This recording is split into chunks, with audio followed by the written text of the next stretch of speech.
So, just so that I make sure I say this. If you're starting to date, right? Word of advice from my experience.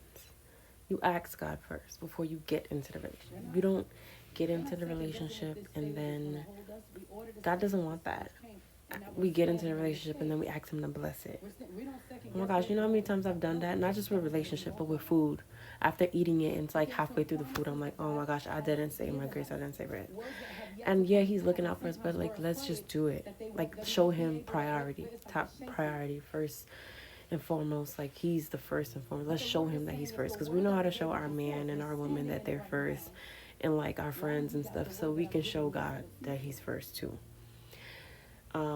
Then like then wait for him to respond. Now, if you choose to just go on and date because he took so long and whatever, you'll start to see he'll answer you one way or another. But it also causes a lot of pain if he's not it, and you go before him.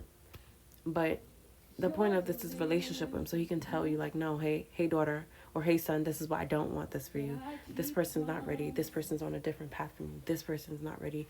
This you need. There's work in you, and there's work in him, and whatever the case is. But let's not lie to ourselves, because we ain't lying to God. He already knows. So we're lying to ourselves and others, and sometimes others can see. So, that's just something I wanted to share. Also, in our confessing time with God, right? When we're confessing, hey, God, we messed up. Don't be afraid to get down to the nitty gritty. I know there's, like, we like to just scratch the surface of confessions. I'm talking about get dirty. God, I'm sorry for going to the